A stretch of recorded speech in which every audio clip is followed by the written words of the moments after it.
Kent Murawski has been leading since his teenage years when you're not going to believe it. At age 15, he orchestrated a rappelling adventure off a bridge using nothing other than a garden hose and rubber gloves, folks. Can you imagine?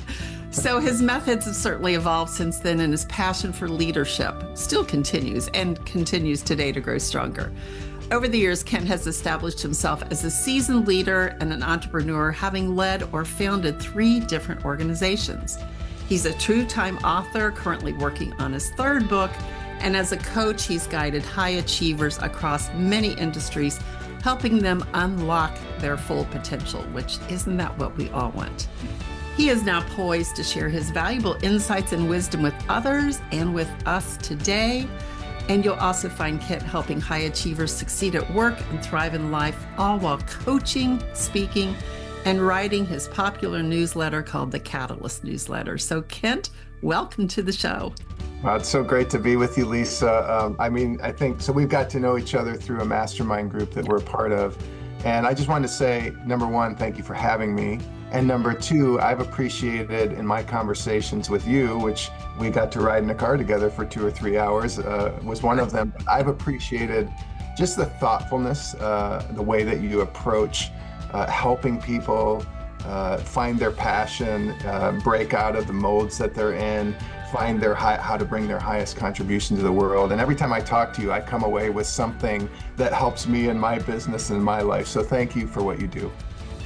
Well, thank you. That means so much. And what that is that was doing the work to discover who I really was, to develop that personal brand of integrity that we're going to touch on today, because I know that is also part of your work. Absolutely. All right. So we're going to start with a question that I dive in with everyone is I want to really get to know, a little bit about why. So you've been leading since your teens, as we heard, and worked with high achievers across many industries. What led you to become interested in helping leaders navigate this burnout that they have and really connect with that purpose? What was the story behind that? Well, I think it came through my own, it came through my own story of burnout.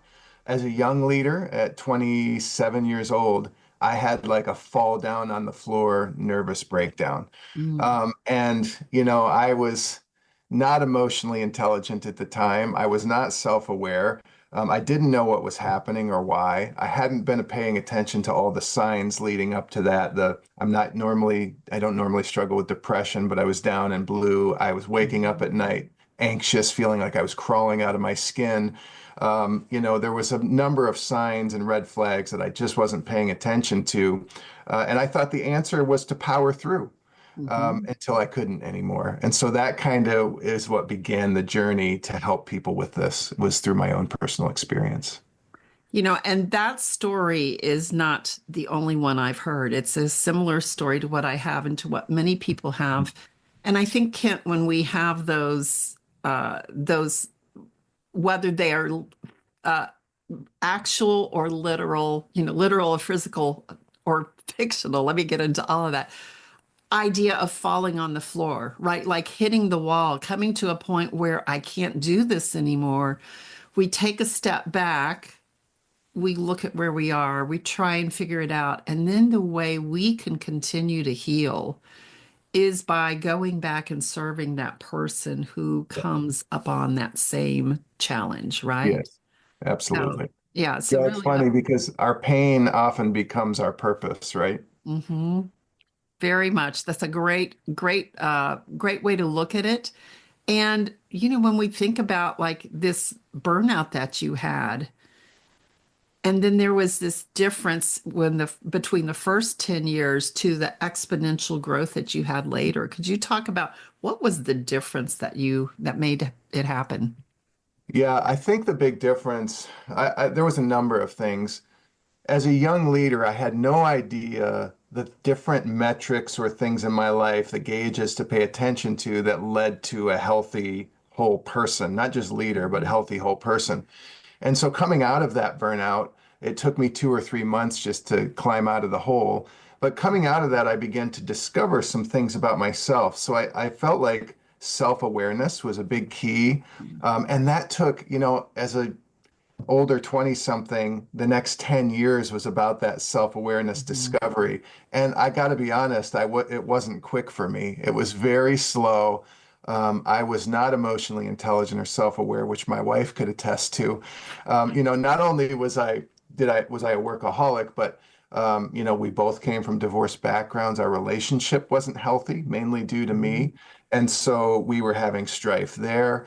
My physical health wasn't really in order. I was a youth pastor at the time. I was eating way too much pizza, eating out all the time, not exercising. And so a wake-up call came for me at 27 or 28 when I went to the doctor, and he said I had high triglycerides and I was 30 pounds overweight. I thought if I just had my spiritual life in order, because I'm a Mm-hmm. person of faith, if I just had that in order, everything else would just kind of take care of itself.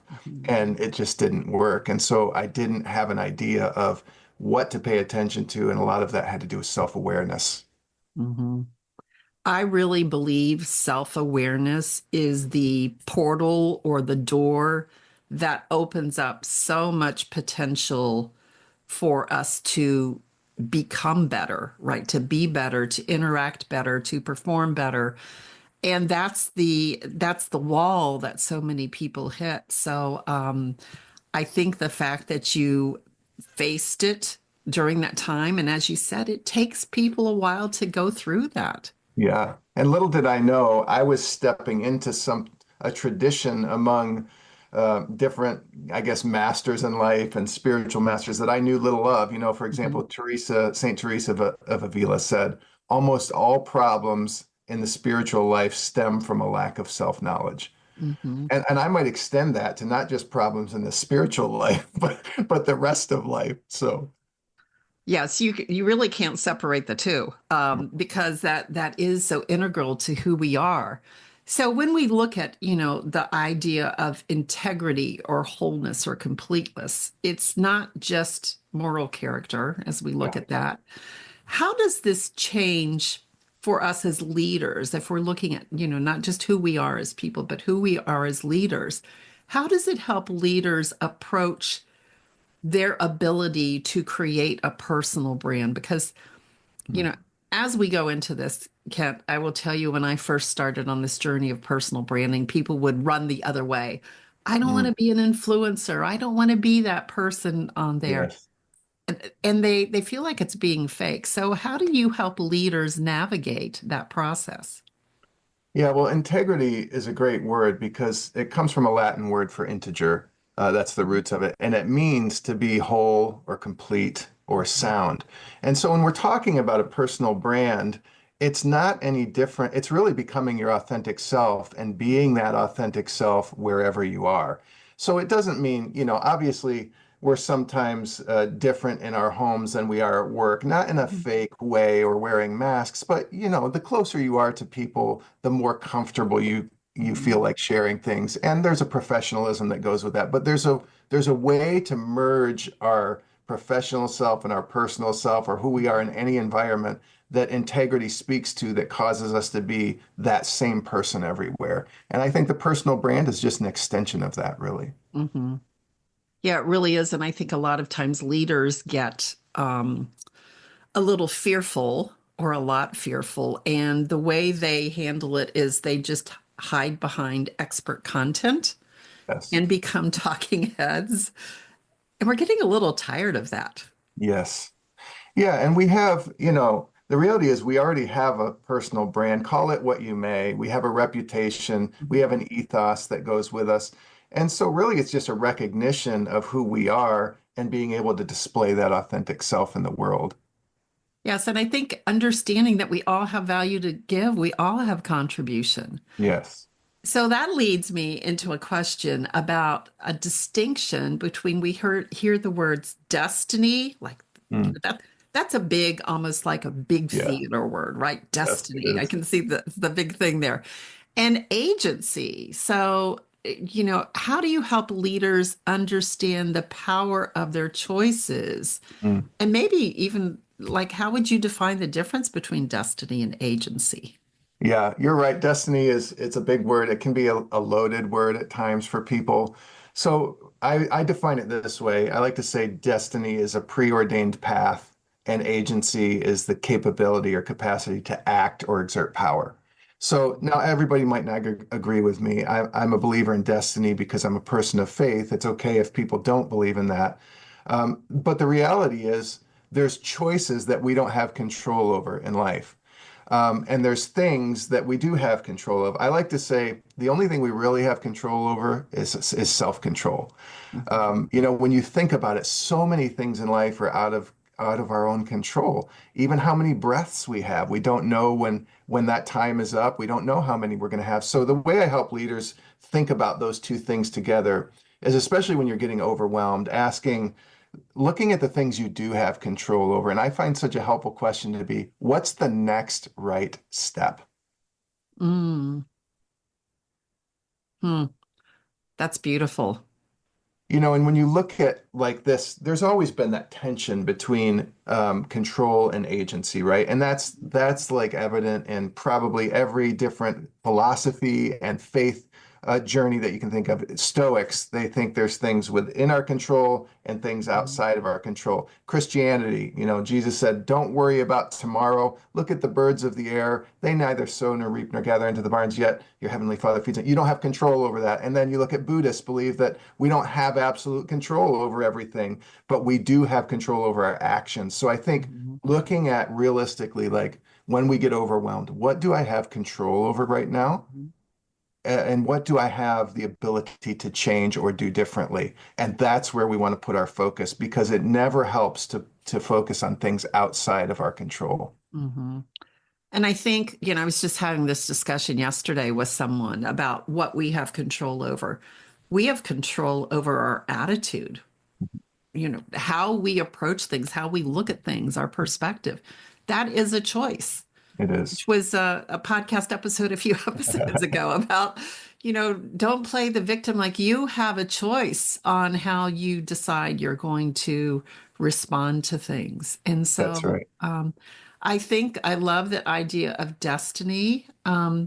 So, Ken, I know faith is very important to you, but I think also, whether you are religious, spiritual, have a distinction between the two, there's also something called calling. Mm, yes. Is calling different than destiny in your Mm. definition, in your world? Um, I don't think so, honestly. I mean, that word calling comes from another Latin word, vocare, which is like an invitation. It used to be Mhm. applied only to, people that had a religious calling. Mhm. But somewhere, I think probably with the Protestant Reformation, that began to change when people realized there's no separation here. Like, whether you believe in God or something else, there's something that we're made to do on Mhm. this earth that is going to impact other people and is going to be fulfilling for us as well. And so, yeah, I don't separate the two. I think they're very much one and the same. And I do believe every person has some sort of calling. Mhm.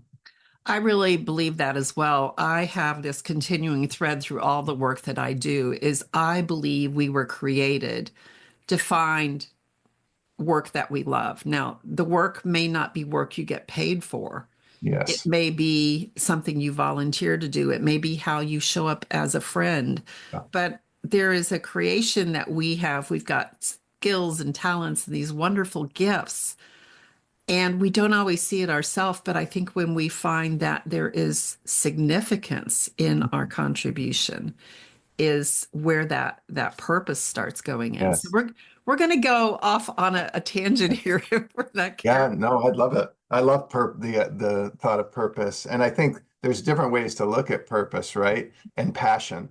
Yeah, I'm glad you brought up passion, because when we think of passion, we know that, sort of the old follow your passion mantra as it Mhm. relates to professionalism is not a great way to run your career.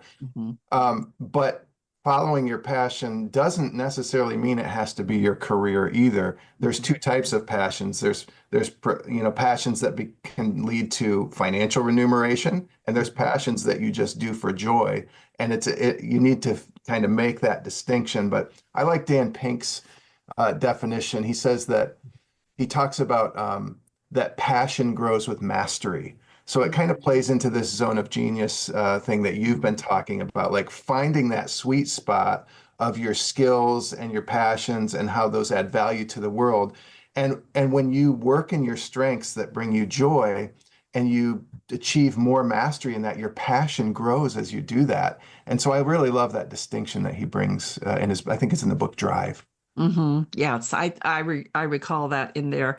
And I think that's the thing is people think, oh, I'm not passionate about serving food to people, right? Like that. But what you may be passionate about or you may like is the fact that you are helping create an experience and a memory for people.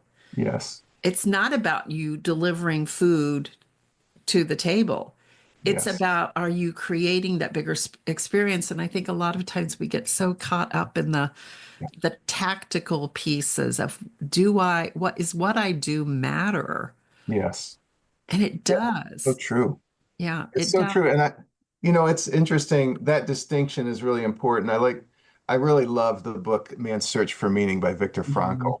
And in that, he says, success like happiness is not something we can pursue. It's something that ensues, and it comes as an after effect of pursuing a cause greater than yourself. So whatever you're doing for your day-to-day work, now it might not be that you're doing it forever, but there's almost certainly something you can find where you're serving a cause greater than yourself or doing something where your skills and gifts and natural abilities align, where you can get joy out of it because Mhm. like say it is serving food. Maybe you don't like serving the food, but maybe you love making people feel good. And you can be that person that makes people feel good as they come into your line. And so there's ways to align our purpose, even when we're not doing something that we would say, this is what I want to do for the rest of my life. Exactly. There is a way that we can plug in.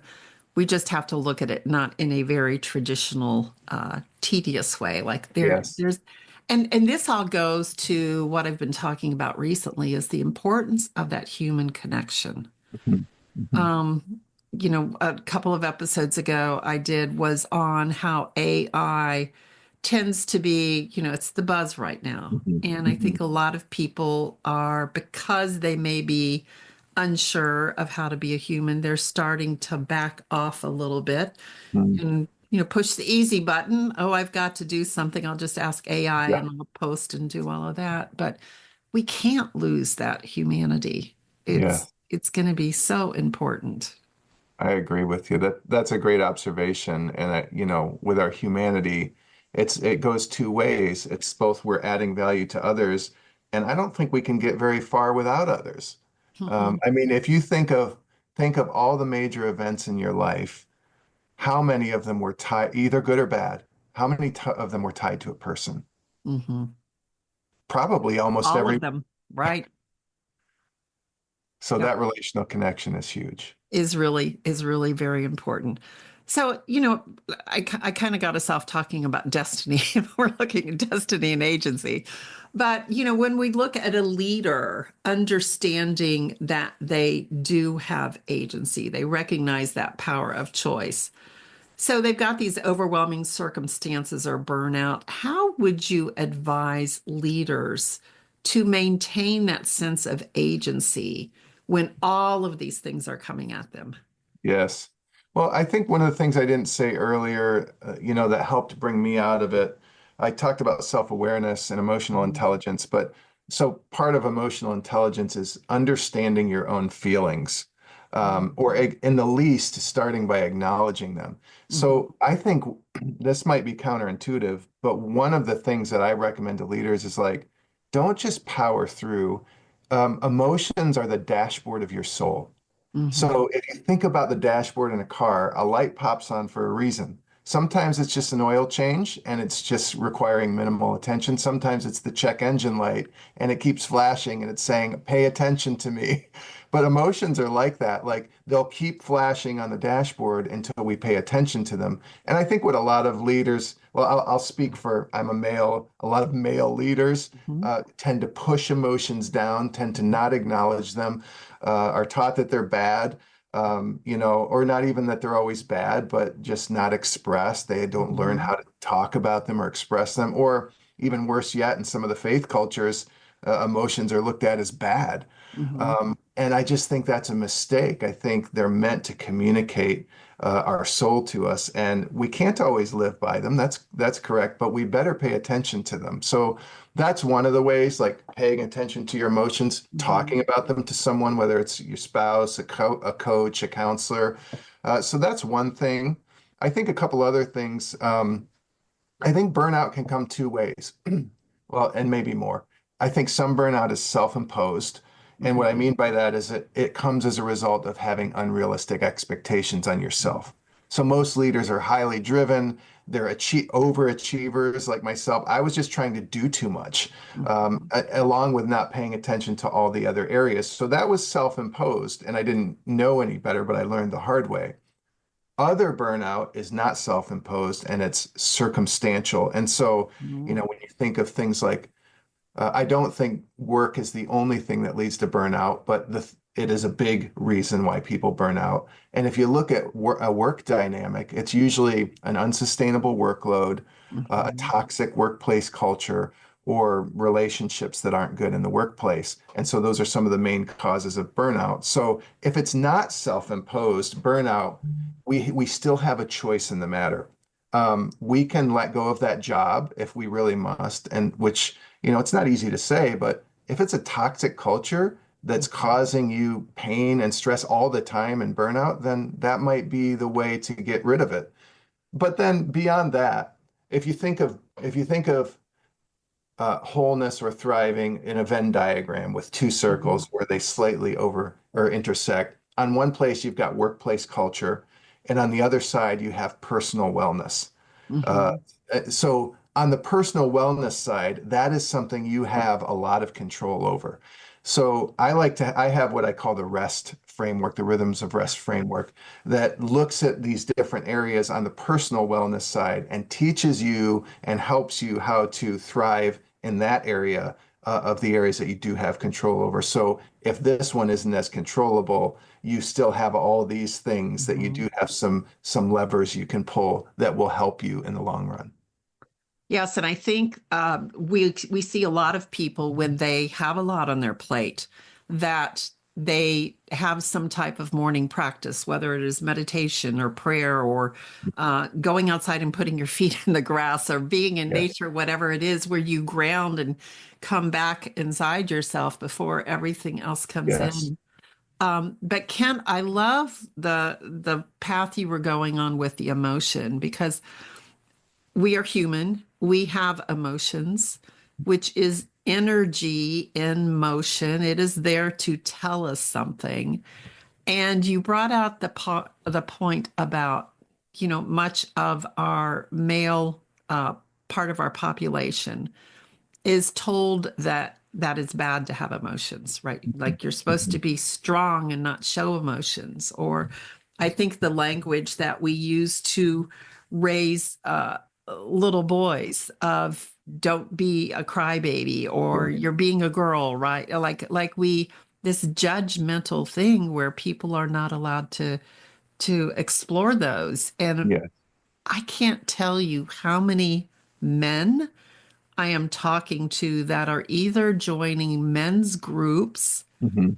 where it is safe to explore emotions, Yeah. where it's safe to talk about emotions, because, like you said, women, we've got our emotions at the end of our, like they're always on our sleeve, right? They're very accessible, Yes. and I think, and this is very generalization. So listeners just know this is not a blanket statement for everybody.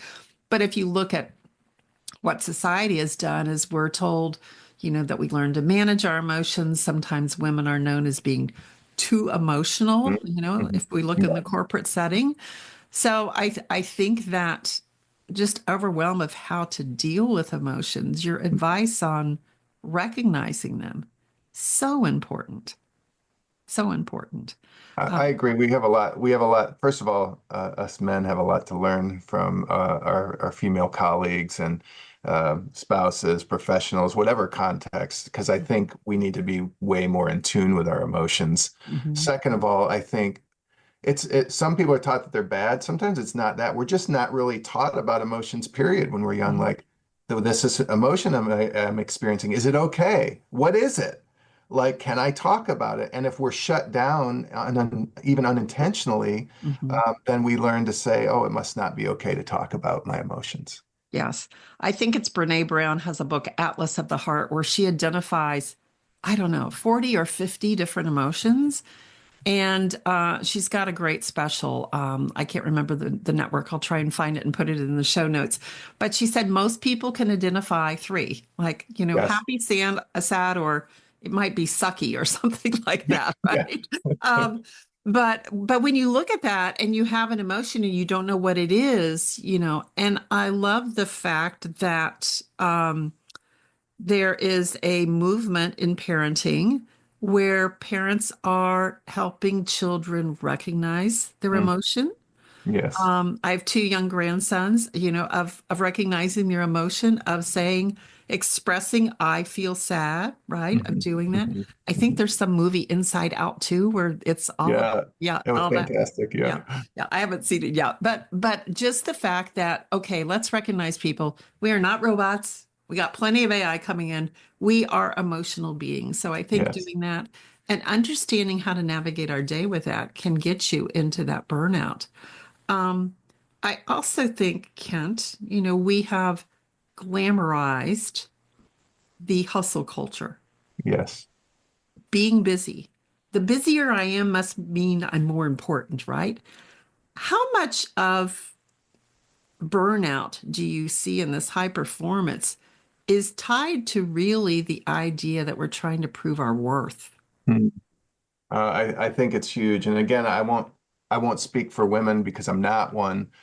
For men, that's a big deal. And Mhm. again, generalizing here, there's probably many reasons, but one of the reasons is not great connections with fathers, uh, Mhm. absent father, whether physically or emotionally, Mhm. and trying to prove yourself and not being affirmed. So I think that plays a big role for leaders in general, trying to prove something to somebody. And it does lead to burnout because over time you realize you're trying to prove something to someone that doesn't really exist. And Mhm. I don't mean that they might exist physically, but it's really to someone who will never recognize your achievement for what it is anyway, or at least you don't have control over whether or not they Mhm. recognize your achievement. So I think that can contribute a lot for leaders to burnout. Yeah, I think there's so much there. And we've got to quit glamorizing it. And I think now we're moving more into an age where we're looking at wellness, we're looking at mental health. It's more acceptable to talk about it. And I think a lot of that has come actually from our celebrity athletes, Mhm. right? Of Yes. making it okay to talk about it. Well, and I'll tell you one of the things like for me that really with the hustle culture thing, which I was very much involved in unknowingly in my younger years, especially, but something that became a keystone or a foundation of freedom for me from that. And I teach this in my REST framework. So the REST stands for relationships, emotional and mental health, spiritual health, and then tangible health, meaning like Mhm. the things are the work of our hands or minds lead to outputs and our Mhm. physical eat, sleep, and exercise. So, when I think about the hustle culture under the spiritual side of things, and that could refer to a faith or a philosophy of life, just a Mhm. deep way of thinking. One of the practices I recommend is a day of Sabbath or rest. So Sabbath is a Mhm. Jewish word. Mhm. It comes from Shabbat, and it means very simply to cease or to stop. And it's referring to like your productivity, the Mhm. thing that you do 5 or 6 days a week that brings you remuneration. So a 24-hour period of rest where you shut the computer, don't check your email, don't do work-related projects, but do three things. You rest. If you're a person of faith, you might worship, and then you delight. Mhm. So rest meaning you're stopping productivity. You do things that are restful or life-giving for you. And then on the delight side, like you do things you enjoy. Yeah. So it's both physical rest, it's mental rest. People often say if you work with your mind, then on your rest day, work with your hands. And if Hmm. you work with your hands during the week, on your rest day, you might work with your mind a little bit more because it's just stepping out of our normal rhythms. That has been a lifesaver for me Hmm. and one of those foundations that I've had in place for many years that has saved me many times. And that's a really great point. If you're always using your mind, when does it get to rest? Sure, when we sleep, but then you've got other things going on as Exactly. well. But that ability to work with your hands, that creativity may give you just a new way of looking at something, and that when you come in back and work with your mind, it's like this problem I've been trying to solve. All of a sudden I see it in a different way, right? Yes, absolutely. So we have that. So this rest framework really is these boundaries that we have, these guardrails for our choices. Mhm. But you also talked about, when you're working in this area of doing what you do that you're really good to do.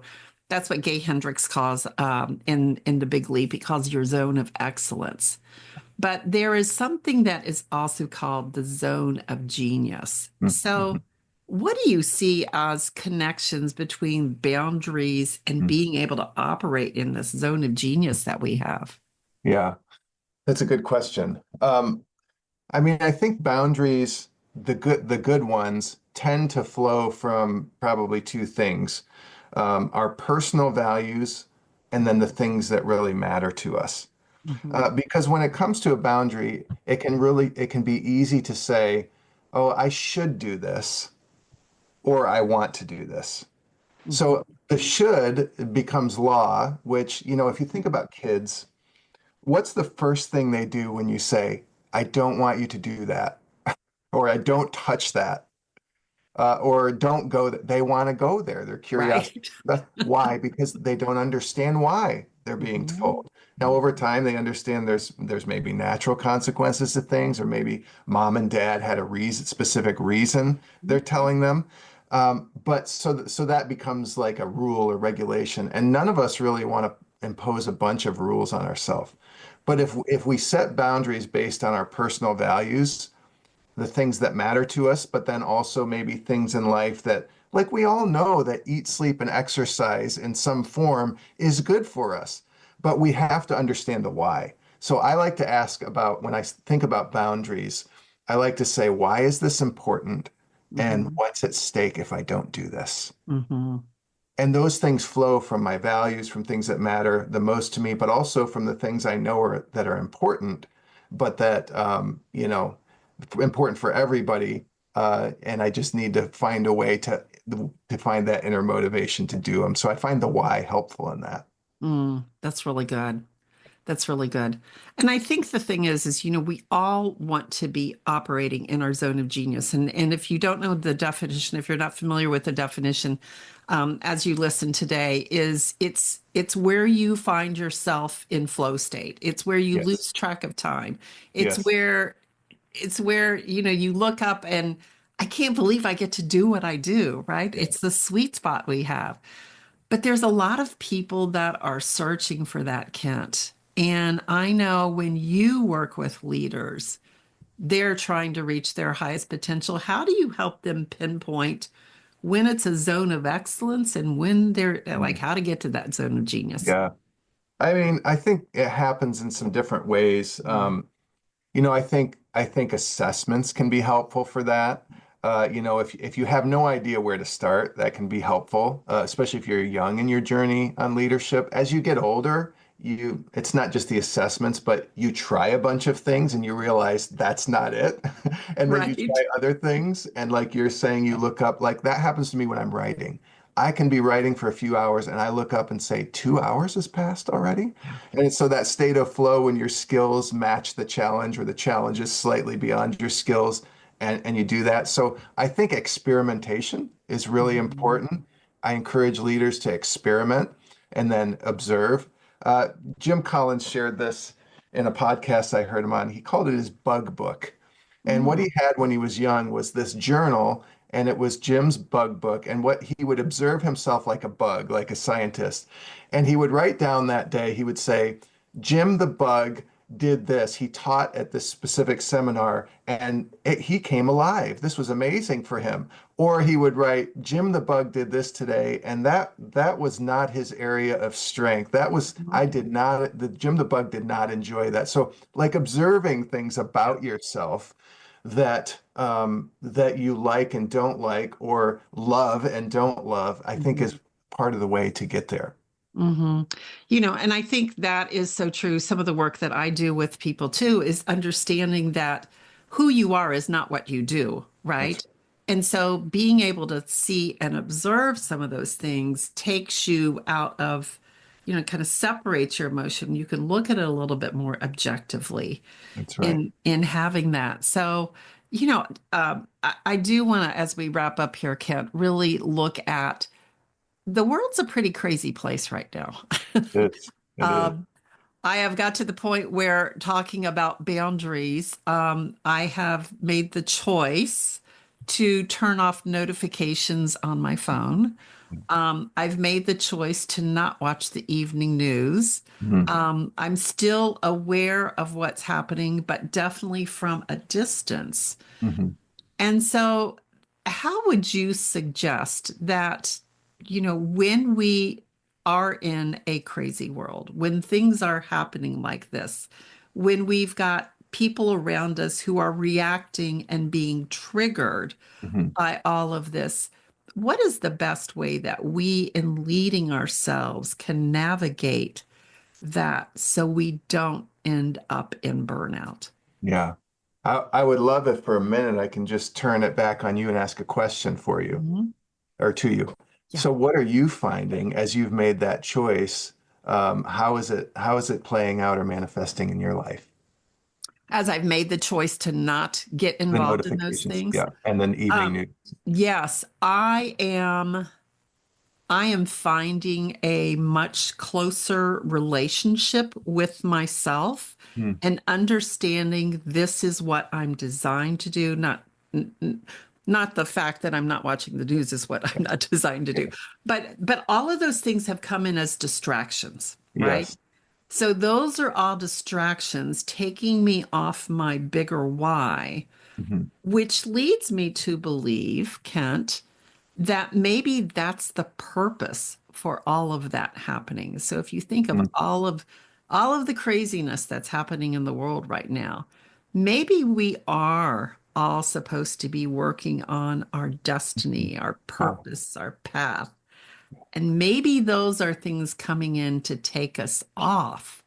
That Yes. if we could put up those boundaries, Mhm. if we can put up those boundaries, then that's where we get closer to our potential. Am I close?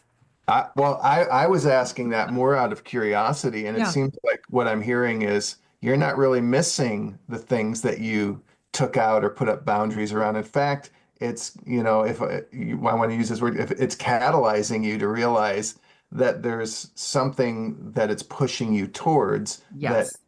putting it out of your life pushed you towards something else. Is that kind of Yes. what I'm hearing that? Yeah, Yes. I love that. And I wanted to hear from you because I think when you make choices like that, hmm you learn something as a result of that. So I'm similar to you. Like, there's a level of connection I want with the hmm world. And so I do that in a daily news roundup and email or something rather than tuning in. Yes. We're not meant to carry the burdens of the whole world on our hmm shoulders. If you think about it, until very recently in history, we would have known what was happening until the advent of the radio. Before that, we would have known what's happening in our own town and maybe within a 25, 50-mile radius. And now it's constantly broadcast before us. And I agree with you. It's a distraction. And maybe if more of us would focus on the things that we do that do bring value to the world and finding that calling, so to speak, and putting energy and time into that, the world would become a better place. So when I think about my purpose, and I came to this through a sort of long process, so I won't get into that, but it's to catalyze people to reach their full potential and make hmm a difference in the world. And so I think, making a difference in the world means that we have to put our focus somewhere. And if our focus is on everything but the way that we bring value to the world, Yeah. then we're not gonna make much of a difference. No, we're not going to. So I think that leads into your newsletter. Do you want to remind us again how we would get that and what it's called? Yeah, sure. It's called the Catalyst Newsletter, and it's just at myname.com. So it's Kent. My last name's a little hard, Murawski, Murawski, .com/catalyst. And so every week I'm writing to high achieving people, whether you're a business owner, an entrepreneur, a leader of some sort, a solopreneur, whatever it is, people that are in that kind of high achieving Mhm. culture and ethos, and I'm sharing with them ways that they can make a difference in the world. And I'm trying to catalyze, which means to provoke to significant Mhm. speed or action. And so each week I'm sharing something that will help them grow in their leadership journey, and really make a difference in the world. So. Well, that sounds like a great resource, and we will put the link to your website and your newsletter and all the ways to contact you in there. So, Kent, thank you so much for joining us today to explore these topics on burnout and boundaries and how we can navigate this world that we're in right now. I think all of us need guidance in that. I think all of us need each other, and I think we all need to stay human and stay connected. So, thanks for being with us today. Lisa, it's been my great pleasure and hope we can do it again sometime. And I hope to see you in person sometime soon. I hope to see you too. So we're so grateful for people like Kent and for all of you that lean into your passion and to take that time to get quiet enough to understand what is it that your heart is calling you to do. When you know what you do, when you know why you're here, it will help you connect to your purpose. And when you find alignment is when you find that personal brand of integrity. So if you need to know where to start, I'll put in a plug for my Reimagine You quiz, 12 short questions to help you find out which of the four paths you are on to discover your next best self.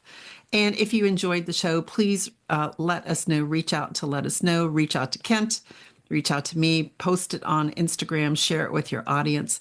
But thank you so much for being with me today. And thank you again to Kent. And we will see you here next week. Bye bye, Lisa.